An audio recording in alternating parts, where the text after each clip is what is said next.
ओम नमो भगवते वासुदेवाय। श्रीमद्भागवत महापुराण की कथा। कृष्णं नारायणं वन्दे, कृष्णं वन्दे व्रजप्रियम्, कृष्णं द्वैपायनं वन्दे, कृष्णं वन्दे पृथासुतम्। अथ चतुर्थस्कन्ध अथाष्टमोऽध्यायः। ध्रुव का वन गमन। बोलो वृंदावन बिहारी लाल की जय। श्री मैत्रेय जी कहते हैं, शत्रुसूदन विदुर जी, शनकादि नारद ऋभु हंस अरुणी और यति ब्रह्मा जी के इन नैष्ठिक ब्रह्मचारी पुत्रों ने गृहस्थ आश्रम में प्रवेश नहीं किया, अतः उनके कोई संतान नहीं हुई। अधर्म भी ब्रह्मा जी का ही पुत्र था। उसकी पत्नी का नाम था मृषा। उसके दंभ नामक पुत्र और माया नाम की कन्या हुई। उन दोनों को निवृत्ति ले गया, क्योंकि उनके कोई संतान न थी। दंभ और माया के लोभ और निकृति सठता का जन्म हुआ। उनसे क्रोध और हिंसा तथा उनसे कली कलह और उसकी बहन दुरुक्ति गाली उत्पन्न हुए। साध शिरोमणे फिर दुरुक्ति से कली ने भय और मृत्यु को उत्पन्न किया तथा उन दोनों के संयोग से यातना और निरय नरक का जोड़ा उत्पन्न हुआ। निष्पाप विदुर जी, इस प्रकार मैंने संक्षेप से तुम्हें प्रलय का कारण रूप यह अधर्म का वंश सुनाया। यह अधर्म का त्याग कराकर पुण्य संपादन में हेतु बनता है। अतएव इसका वर्णन 3 बार सुनकर मनुष्य अपने मन की मलिनता दूर कर देता है। कुरुनंदन, अब मैं श्री हरि के अंश ब्रह्मा जी के अंश से उत्पन्न हुए पवित्र कीर्ति महाराज स्वयंभू मनु के पुत्रों के वंश का वर्णन करता हूँ। महारानी शतरूपा और उनके पति स्वयंभू मनु से प्रियव्रत और उत्तानपाद, ये 2 पुत्र हुए। भगवान वासुदेव की कला से उत्पन्न होने के कारण ये दोनों संसार की रक्षा में तत्पर रहते थे। उत्तानपाद के सुनीति और सुरुचि नाम की 2 पत्नियां थी।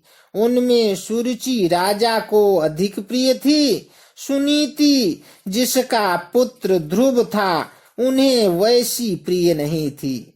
एक दिन राजा उत्तानपाद सुरुचि के पुत्र उत्तम को गोद में बिठाकर प्यार कर रहे थे। उसी समय ध्रुव ने भी गोद में बैठना चाहा, परंतु राजा ने उसका स्वागत नहीं किया। उस समय घमंड से भरी हुई सुरुचि ने अपनी सौत के पुत्र ध्रुव को महाराज की गोद में आने का यत्न करते देख उनके सामने ही उससे डाह भरे शब्दों में कहा, बच्चे, तू राज सिंहासन पर बैठने का अधिकारी नहीं है। तू भी राजा का ही बेटा है। इससे क्या हुआ? तुझको मैंने तो अपनी कोख में नहीं धारण किया। तू अभी नादान है। तुझे पता नहीं है कि तूने किसी दूसरी स्त्री के गर्भ से जन्म लिया है, तभी तो ऐसे दुर्लभ विषय की इच्छा कर रहा है। यदि तुझे राज सिंहासन की इच्छा है तो तपस्या करके परम पुरुष श्री नारायण की आराधना कर और उनकी कृपा से मेरे गर्भ में आकर जन्म ले।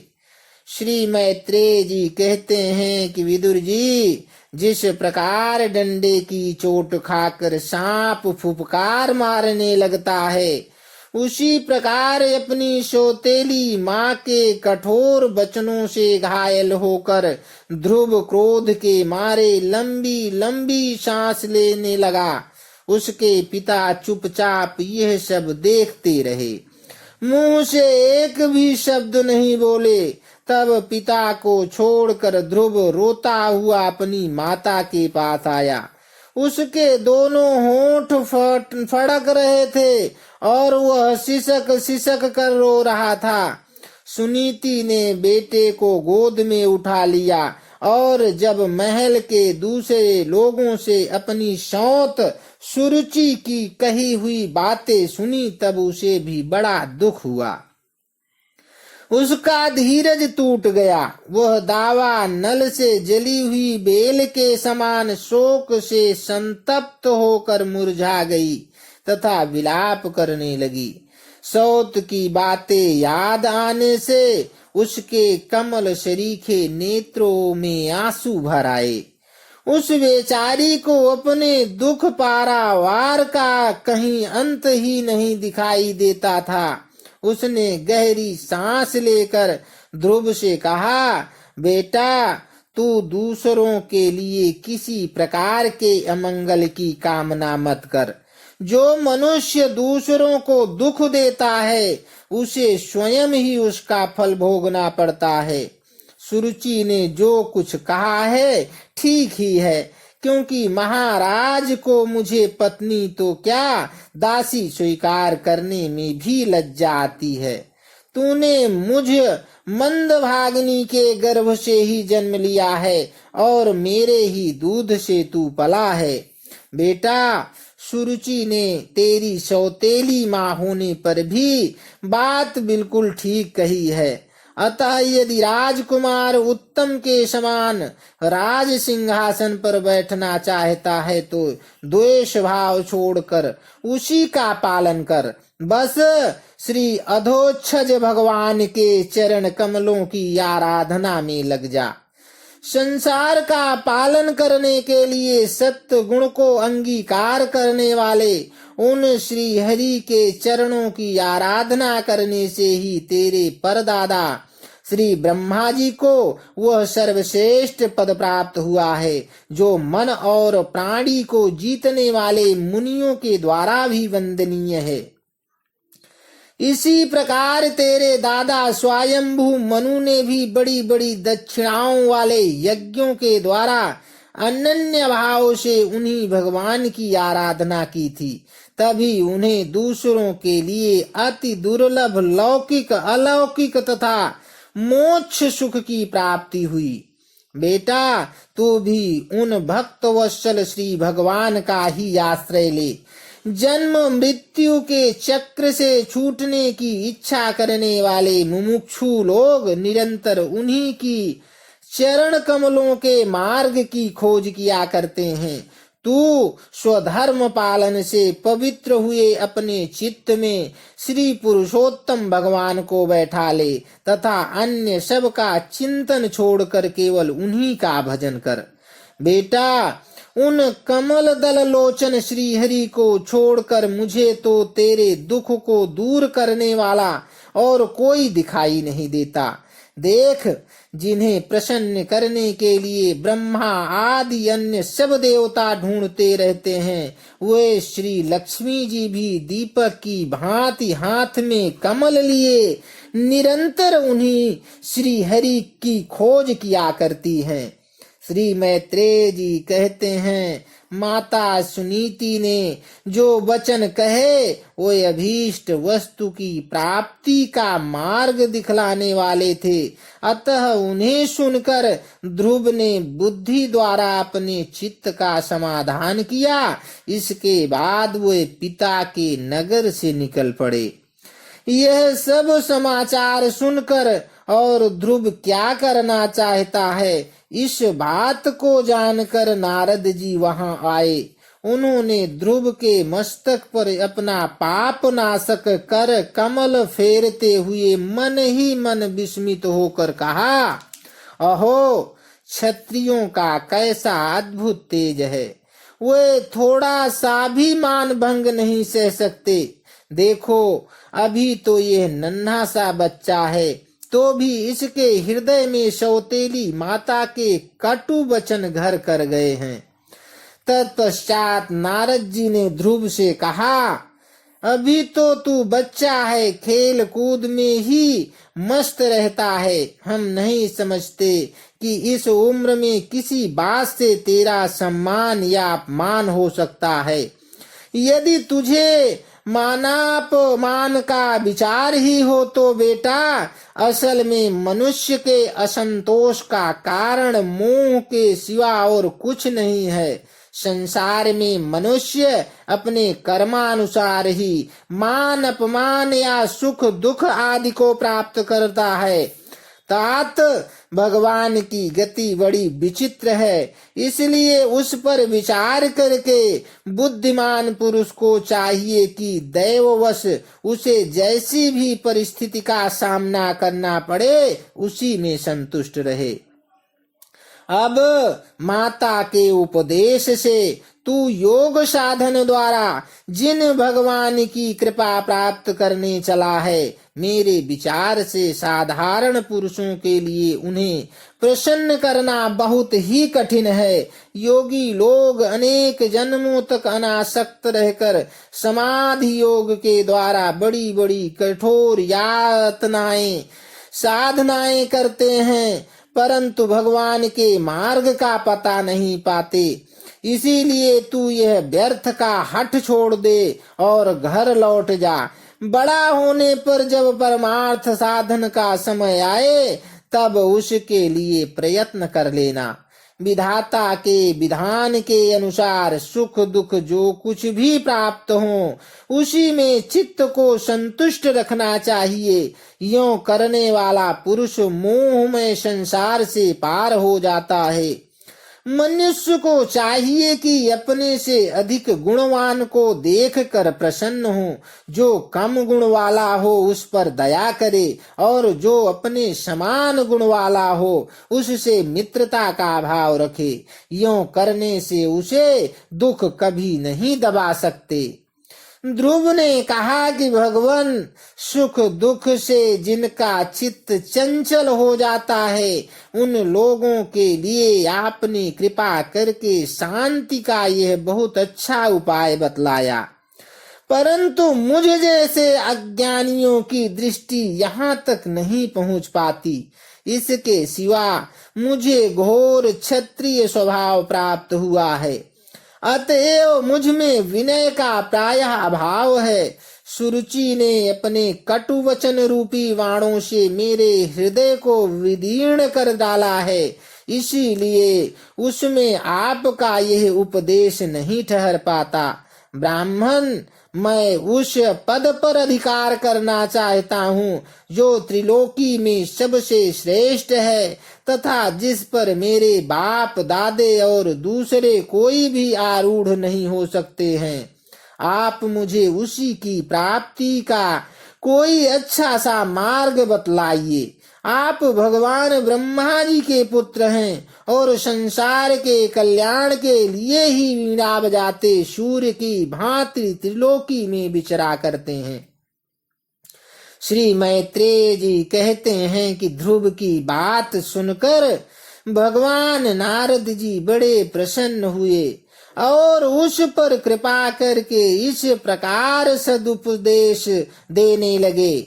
श्री नारद जी ने कहा, बेटा, तेरी माता सुनीति ने तुझे जो कुछ बताया है वही तेरे लिए परम कल्याण का मार्ग है। भगवान वासुदेव ही वह उपाय हैं, इसलिए तू चित्त लगाकर उन्हीं का भजन कर। जिस पुरुष को अपने लिए धर्म अर्थ काम और मोक्ष रूप पुरुषार्थ की अभिलाषा हो उसके लिए उनकी प्राप्ति का उपाय एकमात्र श्री हरि के चरणों का सेवन ही है। बेटा, तेरा कल्याण होगा। अब तू श्री यमुना जी के तटवर्ती परम पवित्र मधुवन को जा। वहां श्री हरि का नित्य निवास है। वहां श्री कालिंदी के निर्मल जल में तीनों समय स्नान करके नित्य कर्म से निवृत्त हो, यथा विधि आसन बिछाकर स्थिर भाव से बैठना। फिर रेचक, पूरक और कुंभक 3 प्रकार के प्राणायाम से धीरे धीरे प्राण, मन और इंद्रिय के दोषों को दूर कर धैर्य युक्त मन से परम गुरु श्री भगवान का इस प्रकार ध्यान करना।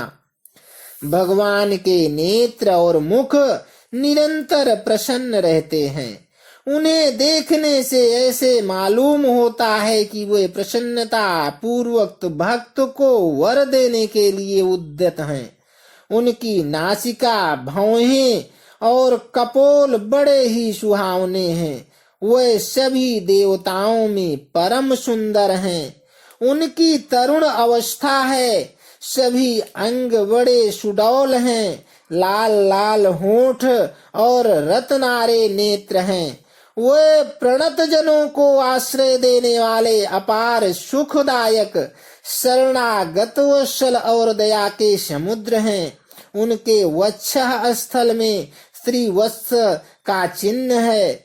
उनका शरीर सजल जलधर के समान श्याम वर्ण है। वह परम पुरुष श्याम सुंदर गले में वनमाला धारण किए हुए हैं और उनकी 4 भुजाओं में शंख, चक्र, गदा एवं पद्म सुशोभित हैं। उनके अंग प्रत्यंग किरीट, कुंडल, केयूर और कंकड़ादि आभूषणों से विभूषित हैं। गला कौस्तुभ मणि की शोभा बढ़ा रहा है तथा शरीर में रेशमी पीतांबर है। उनके कटि प्रदेश में कांचन की करधनी और चरणों में सुवर्णमय नूपुर पैजनी सुशोभित है।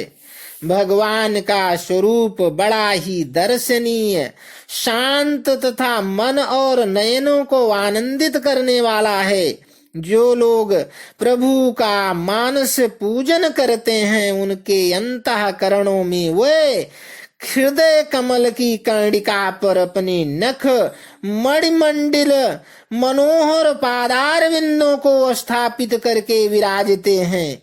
इस प्रकार धारणा करते करते जब स्थित चित्त और एकाग्र हो जाए, तब उन वरदायक प्रभु का मन ही मन इस प्रकार ध्यान करें कि मेरी और अनुराग भरी दृष्टि से निहारते हुए मंद मंद मुस्कुरा रहे हैं।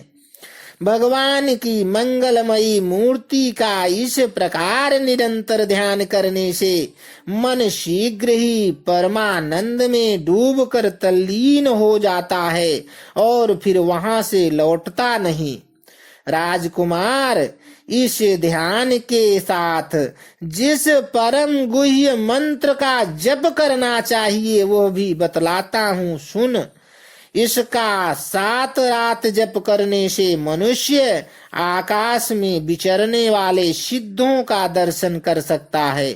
वह मंत्र है ओम नमो भगवते वासुदेवाय।